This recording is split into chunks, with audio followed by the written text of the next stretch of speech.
Qualcomm Stadium will be home field for the Chargers at least for one more season. Owner Dean Spanos says he hopes to stay in San Diego for the long term. I'm Eric Anderson. More on the team's announcement today and what comes next tonight on KPBS Evening Edition. I didn't stand by him. I stood by an agenda. I stood by the people of San Diego to ensure that they continued to receive the government that they voted for. Bob Filner's former chief of staff writes a tell-all book about the former mayor. We talk with Lee Burdick about the book Bob Filner's Monster. It is the fulfillment of a vision, a dream that God gave to me. A San Diego-based evangelist pitches his vision for a Christian-themed resort in Mission Valley. We'll tell you why some community members are concerned. KPBS Evening Edition starts right now.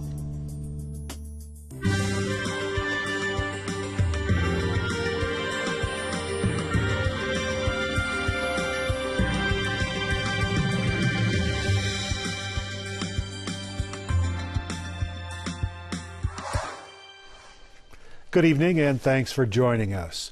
Qualcomm Stadium will remain the home of the Chargers at least for one more season.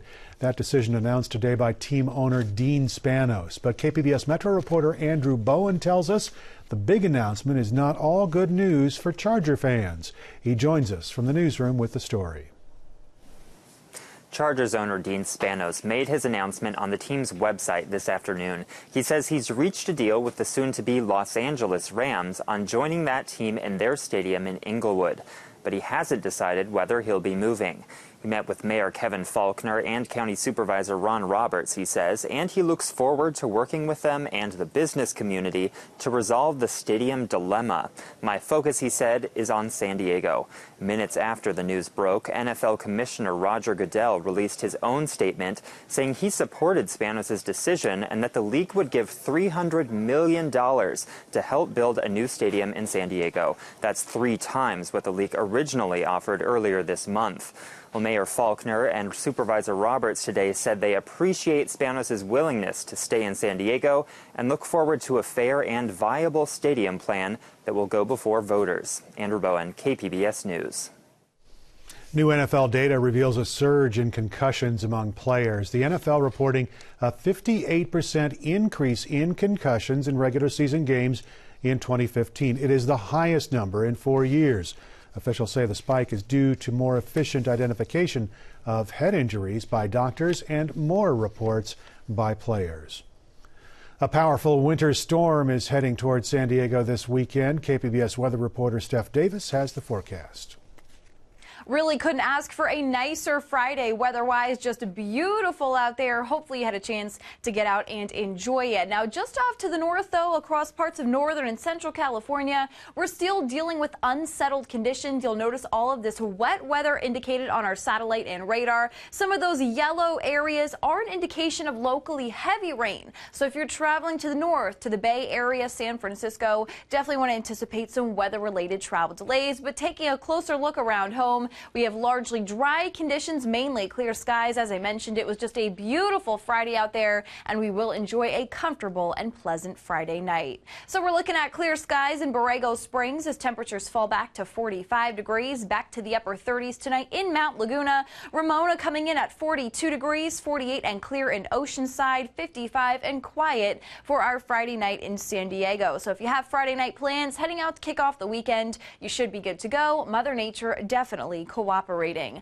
Now, as we look ahead to our Saturday, still going to be nice and comfortable across much of Southern California, but we will see these showers start to spread towards the south during the day Saturday. Bigger story for our area will be strong rip currents. There is a high surf advisory remaining in effect until 10 o'clock local time for your Saturday. So if you're heading out to the beaches or to the water, definitely want to exercise caution. Again, a high surf advisory in effect for our area until 10 o'clock Saturday Tuesday local time at nighttime. Here's a look at your 5-day outlook for the coast. Saturday should be beautiful. Sunday, we are dealing with the storm system that will bring afternoon downpours to the coast, so definitely want to keep an eye to the sky for that. Cooler on Monday, winds picking up as well back behind that storm, and then temperatures will continue to rebound Tuesday and into the day on Wednesday. Similar pattern looking at our 5-day outlook. Inland, partly sunny and 65 for your Saturday. Cloudy with rain arriving for your Sunday. Windy on Monday. We could see gusts up to 45 miles per hour, so definitely want to anticipate some flight delays. Then we'll quiet things back off Tuesday and Wednesday. For the mountains, going to be cooler for your Saturday with a high of 54. Only into the 40s and Sunday. Afternoon rain. Could even see some wet snowflakes in the mix as temperatures continue to fall throughout the day. Cold on Monday in the mountains with highs only in the 30s and overnight lows back into the teens. We'll see those winds pick up as well. Taking a look at your 5-day outlook for the deserts. Mostly sunny and nice for your Saturday. High 77. Watch for afternoon showers on Sunday. Sunny but cool back behind our system Monday. Still cool Tuesday. Temperatures continuing to climb as we head into the day on Wednesday. Steph Davis, KPBS News. A naval commander was sentenced today to 40 months in prison in the Navy's widening bribery scandal. KPBS reporter Steve Walsh has the story. Lieutenant Commander Todd Dale Melicky had pleaded guilty to conspiracy to commit bribery in federal court today. He is the second person to be sentenced in the unfolding scandal of Fat Leonard Francis. Francis is accused of bribing naval officials to use his company's facilities in Asia. Melicky's sentencing comes a day after Commander Michael Mishevitz pleaded guilty to charges that he helped steer aircraft carriers to Francis's company in exchange for prostitutes, tickets to Lady Gaga, among other gratuities. He faces up to 20 years in prison. Prosecutors say there could be many more indictments. The bribery scheme dates back nearly a decade. 10 people have been indicted. Last year, 3 admirals were censured. Steve Walsh, KPBS News. One of 3 inmates who escaped the Santa Ana jail last week turned himself in today. 43-year-old Bok Duong walked into a store saying that he wanted to surrender. Police are still looking for the other 2 men, and they believe they're still in the area. In the meantime, they've arrested a woman who teaches English at the jail. They say she had a personal relationship with one of the inmates who is still at large and helped him with the escape. U.S. Senators Barbara Boxer and Dianne Feinstein will seek a federal investigation into an ongoing natural gas leak near Los Angeles. The gas is spewing from an underground storage site that's owned by San Diego-based Southern California Gas Company. The California Democrats want a review of the cause and the response to the leak in Porter Ranch. The breach has forced thousands of families from their homes. The World Health Organization is sounding a global alarm over a mosquito-borne virus called Zika. It's linked to severe birth defects in thousands of babies in Brazil. Mosquitoes that carry the Zika virus are found in San Diego County, but there is no active virus here. KPBS reporter Susan Murphy tells us why the risk of the virus gaining a foothold here is so low. The yellow fever mosquito, also known as Aedes aegypti, was first discovered in San Diego near Barrio Logan at the end of 2014. It likely hitchhiked on a cargo ship or via a traveler. Now the blood-sucking black and white striped insect has multiplied and expanded its reach. With the unusually warm and somewhat tropical weather we had last year here, it allowed them to spread a little bit more broadly, and they spread pretty far around South County, and they also showed up in several patchy distribution locations around North County as well. Chris Conlon is a vector ecologist with San Diego County's Department of Environmental Health. He says the Zika virus does not spread from person to person. The only way the virus could become established in our region is if a traveler returning with the virus is bitten by an Aedes mosquito here. If the mosquito picks that virus up, several days later, once that virus has had an opportunity to go through sort of an incubation and replication phase in that mosquito now becomes infective to any other humans that it might bite. Conlon says San Diego's typical cool winters and dry summers are not ideal for mosquito breeding. He says last summer's warm tropical rains triggered the population boost. He says other mosquito-borne illnesses such as dengue fever and chikungunya can be used as models for what we can expect with Zika. We've had these Aedes mosquitoes in the United States for a long time. They've been in Florida and Texas and those places for many, many years now. And dengue's been in Mexico for many years as well. And you really haven't seen it creep across the border very far. So if you kind of use that as your guide, you wouldn't expect the same thing from Zika either. There have been 2 reported cases of Zika virus in San Diego County over the last 2 years. Both people contracted the virus while traveling abroad. Susan Murphy, KPBS News.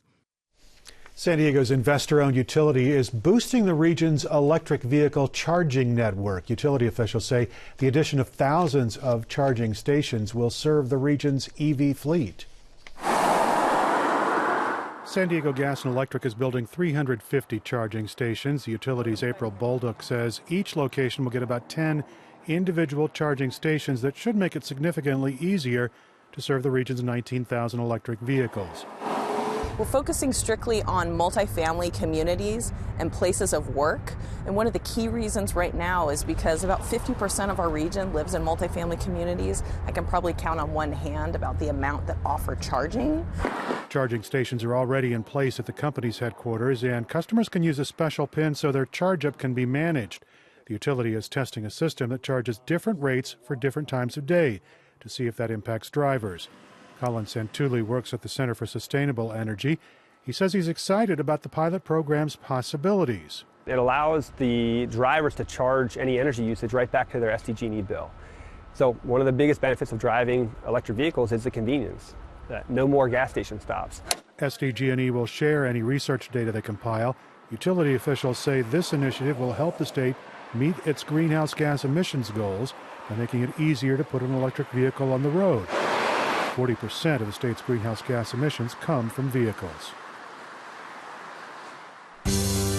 Mayor Faulkner finally has an opponent, but she's not a Democrat anymore. The gas is still leaking near Porter Ranch, but at a slower rate. And Hub SeaWorld wants to build a massive fish farm off our coast, but their test program produces diseased and deformed fish.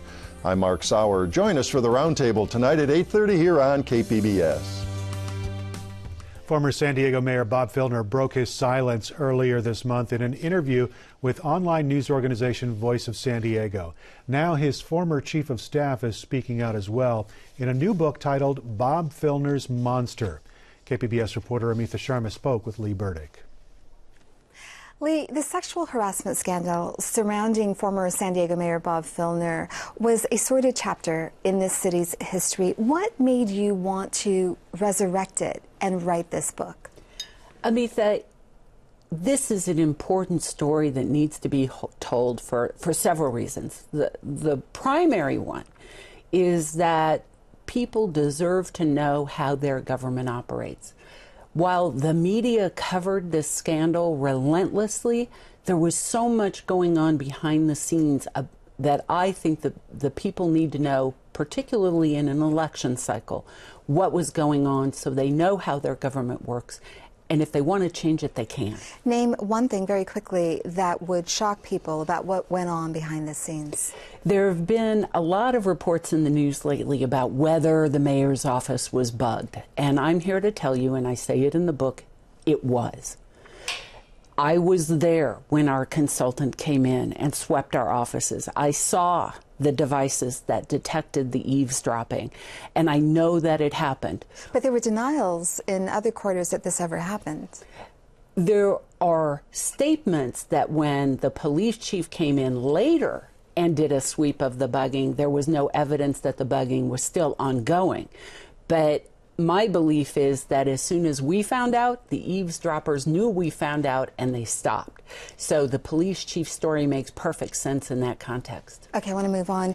You were Bob Filner's legal advisor, and then you became his chief of staff just as women started coming forward with their stories alleging Bob Filner had sexually harassed them. You had a job to do, and you're a woman. What was that like for you personally? Were you torn? Of course I was. I had every reason to believe that the women's allegations had some validity, but I also believed in the process. I believed that they had a process where their allegations and claims would be vetted. Bob Filner would get a chance to defend himself, and through that process, the truth would come out eventually. In the meantime, we had a city to run. We had citizens who needed services, and I was there to ensure that the agenda they elected Bob Filner to carry out continued so long as he was mayor, and unfortunately it wasn't that much longer. So you said that you hope that by writing this book it helps eliminate sexual harassment in the workplace, but given the fact that you stood by him, are you the best person to carry the torch on this issue? Well, Amitha, I think when you read the book you'll understand I didn't stand by him. I stood by an agenda. I stood by the people of San Diego to ensure that they continued to receive the government that they voted for, despite the very fallible mayor who took up the gauntlet to advance the agenda. You'll find from the book, importantly, that there came a moment when my hardest job was protecting the mayoral staff from Bob Filner himself. Very quickly, what are you doing now? I'm doing some consulting work for a few political campaigns behind the scenes, and I'm also back to giving legal advice to a few high-tech and telecom clients. Okay, we're going to wrap it there. Thank you so much, Lee Burdick. Thank you for inviting me. I'm Judy Woodruff. On the next News Hour, I'll be reporting from Iowa for the latest in the race for the White House in the final days before the caucus. That's Friday on the PBS News Hour. For this year's elections, KPBS is partnering with 3 other California public media outlets, KPCC in Pasadena, KQED in San Francisco, and Capital Public Radio in Sacramento. We're focusing on major issues and soliciting diverse voices on what's important to the state's voters. Here's a look at what California Counts is all about. What's my issue? What's my issue? What's my issue? What's my issue? What's my issue?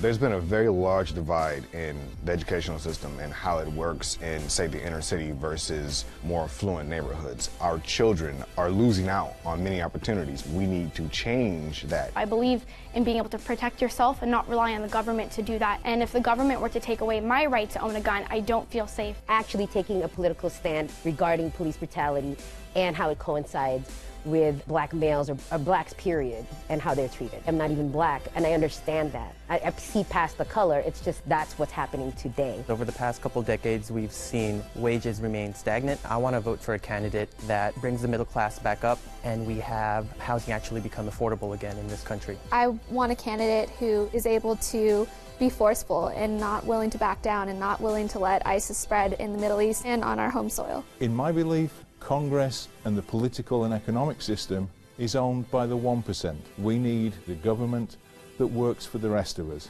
Prop 227 came in and made English the only language that we can teach in this state. I just had a kid and I'm thinking about questions like, well, you know, what's the state of education going to be like? I think that the fear-mongering that these candidates are pushing out are going to make Muslims fearful of being properly engaged. I think that the U.S. should end its support of dictatorships. Everything that's happening there, it's affecting us also here. Raise your hand, California. Tell us your issue. Raise your hand, California. Tell us your issue. Joining us with more is KPBS reporter Claire Tregeser. We've been asking San Diego voters to tell us their issues this election. Alex Lopez of Chula Vista says education. Whitney Bautista of La Mesa says the Workforce Innovation and Opportunity Act. That's a bipartisan job training bill President Barack Obama signed into law. Stephen Belchamber of Santee says his issue is adherence to biblical principles. And Hannah Fletcher of Santee says it's the Affordable Care Act. These issues and others are helping people decide who they'll vote for in the presidential race on down, as well as on local and state ballot measures. We want to hear from you about what issues will influence your decisions this election year. Go to kpbs.org/source and give us your answer. We will also be bringing you stories about efforts to increase voter turnout in San Diego, including profiles of voters who never miss an election. And we'll ask people who never vote why that is. Claire Tregeser, KPBS News. And those photos, by the way, were taken by KPBS web producer Brooke Ruth. Signatures are being gathered for a proposed ballot measure that would take unused money from the state's high-speed rail project and redirect it to water storage. Now, the ballot measure would also take $2.7 billion from a water bond measure. The result would be about $10 billion that could be used to build dams, desalination plants, and other water projects. Money that has not been spent yet on the high-speed rail would be transferred over and used for water storage. And basically, it's what are the priorities of California? Is it building the high-speed rail, or is it building more water infrastructure for the needs of California? Backers need at least 595,000 valid voter signatures to qualify for the November ballot, and they have until April to do it. Morris Cerullo is a televangelist, a celebrity among some evangelical Christians, and although he lives and has his ministry headquarters here in San Diego, he's kept a fairly low profile here, but that could be dramatically changing if the city approves his multi-million-dollar legacy center. The development goes before the Mission Valley Planning Group next week. KPBS Metro reporter Andrew Bowen takes a look at the brewing controversy. This is where Morris Cerullo wants to leave his legacy, just steps away from Interstate 8 on Hotel Circle South. The televangelist wants to tear down a hotel, restaurant, and liquor store and build an 18-acre resort. It would have timeshares, a restaurant, retail space, a spa. Well, I'll just leave the pitching to him. It is the fulfillment of a vision, a dream that God gave to me. I actually saw this in a dream. This is a video Cerullo released with his wife in 2012 when he announced the project. He says the Legacy Center would train missionaries from other countries, but it would also be something of a Christian tourist attraction, with replicas of the Roman catacombs and the Wailing Wall in Jerusalem. And the ladies are going to like this, honey. It's right across from one of the biggest, beautiful, most incredible shopping malls. Yes. What's the name of it? Fashion Valley. Fashion Valley. Mission Valley. There's two of them. What a miracle! Cerullo calls himself a prophet of Jesus Christ. He practices faith healing. Oh my God. People, there's power. There's power all over this place. And he supports the widely discredited ex-gay movement. Here he is talking with one so-called ex-gay on one of his programs. I said when we started talking that there was more to this than just being gay. Oh, absolutely, absolutely. It was alcohol, it led to drug abuse and many other things. This is what initially drew the attention of gay organizations like Democrats for Equality. David Wormoth is that group's president. He says Mission Valley is a bad location. The road is kind of minimal as far as a traffic load. The exits are somewhat a problem. And this is just a very, very difficult project for us to see going in here. Those traffic concerns have been echoed by the UCSD Medical Center just up the hill. An environmental impact report found the project would significantly increase traffic on the road connecting the two sites. And there's no way to mitigate for it. Wormoth says he also finds Cerullo's anti-gay preaching offensive, even dangerous. But he says his opposition to the project is about traffic and the environment, not religion. He does absolutely have the right to say whatever he wants, believe whatever he wants, but that's not what we're talking about here. We're talking about everybody else being impacted. Jim Penner works for Morris Cerullo World Evangelism and is the project's executive director. He declined to be interviewed on camera, but sent this statement. San Diego enjoys the label as America's finest city because it embraces all of the diverse cultures of our human family. The Legacy International Center will be a wonderful addition to such a welcoming destination city that both local residents and visitors from around the world will enjoy. In a phone interview, Penner added that opposition to the Legacy Center is about religion, and that the project is protected under a federal law called the Religious Land Use and Institutionalized Persons Act. Usually the typical case is not a large, mixed-use, commercial development. Dwight Merriam is a lawyer who specializes in religious land use. He says the law is more commonly used for houses of worship. There's not much case law on projects like the Legacy Center with a religious commercial mix. More typical cases involve faith-based homeless shelters. They can claim protection under the law if their faith compels them to provide for the homeless. If the Legacy Center were to claim the same protection, it would have to prove that the restaurant, timeshares, retail space, etc. are all part of their religious exercise. Would a large-scale mixed-use development possibly be under the umbrella or the protection of the Religious Land Use and Institutionalized Persons Act? It's unlikely, is the short answer. The Mission Valley Planning Group is getting a full presentation from Cerullo's representatives on February 3rd. Whatever action the planning group takes isn't binding. The final decision to approve or deny the project lies with the City Council. The Legacy Center hopes to break ground later this year. Andrew Bowen, KPBS News. KPBS video journalist Nick McVicker helped put together that story. Let's recap our top story tonight. Qualcomm Stadium will be home for the Chargers for at least one more season. Today, Chargers owner Dean Spanos announced his decision to stay in San Diego for the 2016 season. The announcement was posted on the team's website this afternoon. Spanos said he met with Mayor Faulkner and County Supervisor Ron Roberts, and he says he looks forward to working closely with them and the San Diego business community to resolve the stadium dilemma. He says he does have a deal with the soon-to-be Los Angeles Rams on joining that team in their stadium in Inglewood, but he hasn't decided yet whether he'll be moving. For now, Spanos says his focus is on San Diego. You can find tonight's stories on our website, kpbs.org/evening edition. Thanks very much for joining us. We'll be back here again next week. Have yourself a great weekend.